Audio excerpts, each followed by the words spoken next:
여러 논란 끝에 국민연금이 스튜어드십 코드를 도입하고 시행에 들어갔습니다. 600조 원이 넘는 돈을 굴리는 국민연금은 그동안 주주총회에서 제 목소리를 내지 않아 주총 거수기, 종이호랑이라는 지적이 끊이질 않았는데요.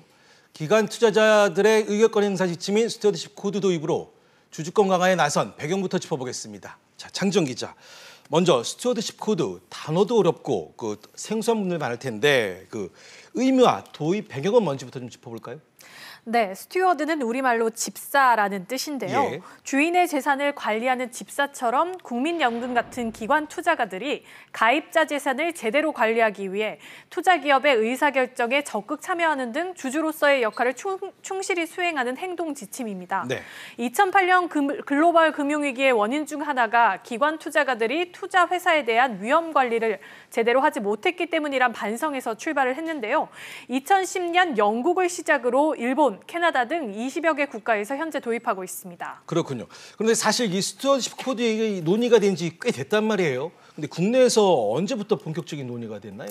네, 국내에서 스튜어드십 코드 논의는 2014년 말 신재윤 당시 금융위원장이 처음 도입을 추진을 했는데요. 예. 2015년 2월 스튜어드십 코드 제정위원회가 한국형 스튜어드십 코드 초안을 발표를 했습니다. 하지만 기업들의 거센 반발에 부딪혀 민간으로 주도권이 넘어갔고 2016년 말 한국기업지배구조원이 최종안을 확정했습니다. 예. 그리고 나서 그 이후에 지난 6월까지 52개 국내 기관 투자자가 현재 스튜어드십 코드를 도입한 상태입니다. 그렇군요. 그런데 이번에 국민연금이 전격 도입하게 된 배경은 뭡니까?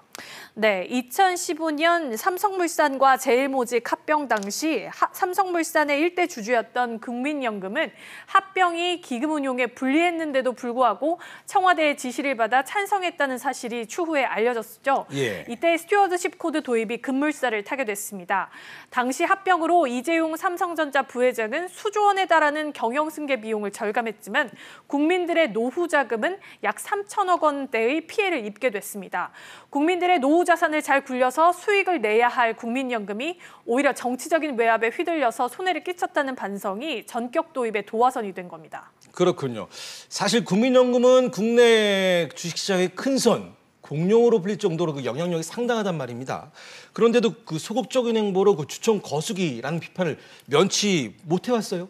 네, 그렇습니다. 지난 4월 말 기준 국민연금이 운용하는 자산의 규모는 635조 원인데요. 예. 이 가운데 국내 주식 시장의 21%, 130조 원 정도를 투자하고 있습니다. 예. 하지만 주총에서 대기업들의 잘못을 견제하기보다는 소극적인 자세를 취하면서 말씀 주신 것처럼 주총 거수기, 종이 호랑이라는 오명을 갖게 됐습니다. 예. 실제로 최근 5년간 국민연금의 반대 의결권 행사 비율은 10% 안팎이었는데요.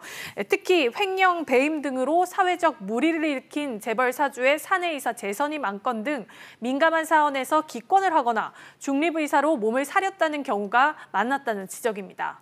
네, 사실 이 대표적인 사례가 대한항공 갑질 논란이 아닌가 싶습니다. 이 사태로 주가가 떨어지면서 주주들이 피해를 입었고 오너일가 경영 퇴진 운동까지 일었는데요.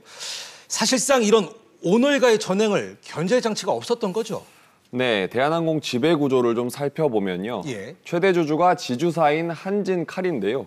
한진칼은 조 회장이 17.84% 등 오너 일가족과 특수관계인들이 총 28.96%를 보유하고 있습니다. 예. 지분 규모는 3,800억 원 정도로 대한항공 시가총액 약 3조 2,500억 원의 11%에 불과합니다. 게다가 대한항공 지분은 조 회장만 0.01%를 갖고 있을 뿐 나머지 가족들은 전혀 보유하지 않고 있는데요. 예. 조 회장 등 총수 일가가 지주회사인 한진칼을 통해서 0.1% 지분도 갖지 않은 대한항공을 쥐락펴락하는 구조인 겁니다. 그렇군요. 그래서 경영진의 전횡을 견제하라고 사회이사가 있는 거 아닙니까? 네. 그런데 이런 사회이사도 기능을 제대로 못한 거잖아요. 그렇습니다. 현재 대한항공 이사회를 보면 사내이사 4명과 사회이사 5명 등 총 9명으로 구성이 되는데요. 총수 일가 등 사내이사를 견제해야 할 사외이사들은 사실상 조양호 회장 측근이라고 봐도 무방합니다. 네. 조 회장의 매형이 만든 법인 직원 2명과 대한항공과 거래관계를 맺었거나 친분이 있었던 법무법인 관계자들로 구성이 되어 있는데요. 예. 그러다 보니까 지난 2015년에는 조 회장의 퇴직금을 50% 올리는 안을 승인하는 등 거수기 역할을 해왔고요. 2013년부터 지난해까지 5년 동안 이사회 안건에 반대 의견을 낸 경우는 한 건도 없었습니다. 예. 자연스럽게 사주일가 경영 퇴진 운동이 거세도 경영 일선에서 끌어내리기는 힘든 구조였던 겁니다. 그래서 한진칼과 그 대한항공의 2대 주주인 국민연금이 나서야 한다는 그 국민연금 역할론이 거셌고 네. 실제로 국민연금이 액션을 취하기도 했잖아요.